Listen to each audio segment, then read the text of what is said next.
നമസ്കാരം. മീഡിയ കമ്പാനിയുടെ വളരെ പ്രാധാന്യമറിയിക്കുന്ന ഡെയിലി അപ്ഡേറ്റിലേക്ക് സ്വാഗതം. എല്ലാവരും അറിഞ്ഞിരിക്കേണ്ട പ്രധാനപ്പെട്ട കുറച്ച് അറിയിപ്പുകൾ. സംസ്ഥാന സർക്കാരിൻ്റെ പുതിയ ക്ഷേമ പദ്ധതികൾ, അതായത് നിലവിലുണ്ടായിരുന്ന ക്ഷേമ പദ്ധതികൾ പുതുക്കി ആനുകൂല്യങ്ങളൊക്കെ വിതരണം ചെയ്യുന്ന ഒരു മാസം കൂടിയാണിത്. നിലവിൽ ഏപ്രിൽ മാസം ഇലക്ഷൻ്റെ പശ്ചാത്തലങ്ങളിൽ ആനുകൂല്യങ്ങളെല്ലാം മുൻകൂറായിട്ട് നമുക്ക് നൽകുകയും ചെയ്തിരുന്നു. അതിനുശേഷമുള്ള ആദ്യഘട്ട വിതരണങ്ങൾക്കാണ് മെയ് മാസം തുടക്കം കുറിക്കുന്നത്. കണക്ട് ടു വർക്ക് സ്കോളർഷിപ്പ് ധനസഹായം, അതോടൊപ്പം തന്നെ സ്ത്രീ സുരക്ഷാ പെൻഷൻ്റെ 1000 രൂപ ധനസഹായം, അതോടൊപ്പം തന്നെ ക്ഷേമ പെൻഷൻ, ഇങ്ങനെയുള്ള പദ്ധതികളിലൂടെ 1000 രൂപ മുതൽ 2000 രൂപ വരെയാണ് നമുക്ക് ഈ ആഴ്ച മുതൽ വിതരണം ആരംഭിക്കുന്നത്. സ്ത്രീ സുരക്ഷാ പെൻഷൻ പദ്ധതിയിൽ ഏപ്രിൽ മാസത്തെ ധനസഹായം എല്ലാം കുടിശ്ശികയായിട്ടുണ്ടായിരുന്നു. അപ്പോൾ ആ ധനസഹായം ഉൾപ്പെടെ നമുക്ക് ഈ മാസം ഈ ആഴ്ചയോടെയൊക്കെ വിതരണം ആരംഭിക്കുന്നതാണ്. ഏപ്രിൽ മാസത്തെ സഹായം വിതരണം ചെയ്ത ശേഷം വേണം മെയ് മാസത്തെ സഹായം സ്ത്രീ സുരക്ഷാ പെൻഷൻ്റെയൊക്കെ വിതരണം നടത്താൻ. കഴിഞ്ഞ ദിവസം ഇത് സംബന്ധിച്ച് നമ്മൾ വീഡിയോ ചെയ്തിട്ടുണ്ട്. ഇനി അത് മാത്രമല്ല, മെയ് മാസത്തെ ധനസഹായം 2000 രൂപ അത് ക്ഷേമ പെൻഷൻ വാങ്ങുന്ന വ്യക്തികൾക്ക് ലഭിക്കുന്നത്. അപ്പോൾ ഇത്തരം ആനുകൂല്യങ്ങളെല്ലാം ഈ ആഴ്ചയോടെ വിതരണം ആരംഭിക്കുകയാണ്. കണക്ട് ടു വർക്ക് സ്കോളർഷിപ്പ് പദ്ധതിയിലേക്ക് രജിസ്റ്റർ ചെയ്തിട്ടുള്ള ഉദ്യോഗാർത്ഥികൾക്ക് 1000 രൂപ വീതമുള്ള ധനസഹായവും ഉണ്ടായിരിക്കുന്നതായിരിക്കും. ഇനി ഇത് മാത്രമല്ല, നമ്മളുടെ സംസ്ഥാനത്തെ ക്ഷേമ പെൻഷൻ ആനുകൂല്യങ്ങൾ സാമൂഹിക സുരക്ഷാ പെൻഷൻ സ്കീമിലാണ് വാങ്ങുന്നതെങ്കിൽ, അതായത് വാർദ്ധക്യകാല പെൻഷൻ, വിധവാ പെൻഷൻ, ഭിന്നശേഷി പെൻഷൻ, അതോടൊപ്പം തന്നെ കർഷക തൊഴിലാളി പെൻഷൻ, അവിവാഹിതരായിട്ടുള്ള സ്ത്രീകൾക്ക് ലഭിക്കുന്ന പെൻഷൻ ആനുകൂല്യം, ഇത് വാങ്ങുന്നവരിൽ വരുമാന സർട്ടിഫിക്കറ്റ് മുൻപ് ഒരിക്കൽ പോലും ഏൽപ്പിച്ചിട്ടില്ലാത്തവരുണ്ടെങ്കിൽ അവർ വരുമാന സർട്ടിഫിക്കറ്റ് എടുത്ത് സബ്മിറ്റ് ചെയ്യേണ്ടതുണ്ട്. അത് പഞ്ചായത്തിൽ അല്ലെങ്കിൽ മുനിസിപ്പാലിറ്റി കോർപ്പറേഷൻ തലത്തിൽ ഉദ്യോഗസ്ഥരെ ഏൽപ്പിക്കേണ്ടതുണ്ട്. ആധാറിൻ്റെ കോപ്പി കൂടി ചേർത്ത് വേണം ഇത് ഏൽപ്പിക്കാൻ. ഒരിക്കൽ പോലും ഇത് സമർപ്പിച്ചിട്ടില്ലാത്തവർക്കാണ് ഈ നിയമം ബാധകമാകുന്നത്. അങ്ങനെ ഏകദേശം 2.5 ലക്ഷത്തോളം പേരുണ്ടെന്നാണ് മുൻ സർക്കാർ അറിയിച്ചിരുന്നത്.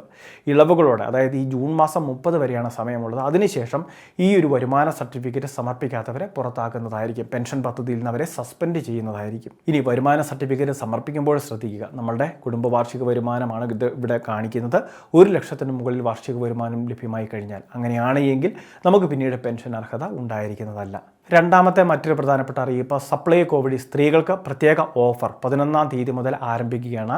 ശബരിയുടെ പ്രൊഡക്റ്റുകൾക്കാണ് 11% സ്പെഷ്യൽ ഡിസ്കൗണ്ട് സ്ത്രീകൾക്ക് വേണ്ടി ഏർപ്പെടുത്തുന്നത്. കഴിഞ്ഞ നിയമസഭാ തെരഞ്ഞെടുപ്പിൽ 11ഓളം വനിതാ MLA-മാരുടെ പ്രാതിനിധ്യം ഉറപ്പാക്കിയതിൽ ആദരസൂചകമായിട്ടാണ്, സന്തോഷസൂചകമായിട്ടാണ് ഈ പ്രത്യേക ഓഫർ സപ്ലൈകോ പ്രഖ്യാപിച്ചിട്ടുള്ളത്. ഇനി ഇത് മാത്രമല്ല, മറ്റ് സബ്സിഡി ഉൽപ്പന്നങ്ങൾ റേഷൻ കാർഡുകൾക്ക് വാങ്ങാൻ സാധിക്കും. ഉഴുന്ന്, അതോടൊപ്പം തന്നെ മറ്റ് ധാന്യങ്ങൾ, പയറുവർഗ്ഗങ്ങൾ, വെളിച്ചെണ്ണ, പഞ്ചസാര പോലുള്ളവ, അതോടൊപ്പം തന്നെ മുളക്, മല്ലി, മറ്റ് ഉൽപ്പന്നങ്ങളെല്ലാം തന്നെ സബ്സിഡി നിരക്കിൽ നമുക്ക് വാങ്ങാൻ സാധിക്കുന്നതാണ്.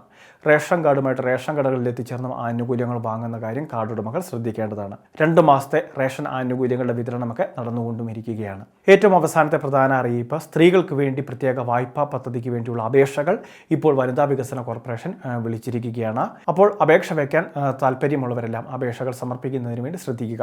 വ്യക്തിഗത വായ്പകളായിട്ട്, അതോടൊപ്പം തന്നെ ഗ്രൂപ്പ് ലോണുകളായിട്ട്, ഇനി അത് മാത്രമല്ല വിദ്യാഭ്യാസ വായ്പകൾ ഉൾപ്പെടെ ലഭിക്കുന്നതായിരിക്കും. 3% മുതൽ 8% വരെ മാത്രമായിരിക്കും ഇതിൻ്റെ പലിശ നിരക്ക്. ഉദ്യോഗസ്ഥ ജാമ്യമോ വസ്തു ജാമ്യമോ ഉൾപ്പെടെ ഹാജരാക്കിയാൽ നമുക്ക് ലഭിക്കുന്ന ഏറ്റവും ചെറിയ പലിശയിൽ ലഭിക്കുന്ന വായ്പകളാണിവ.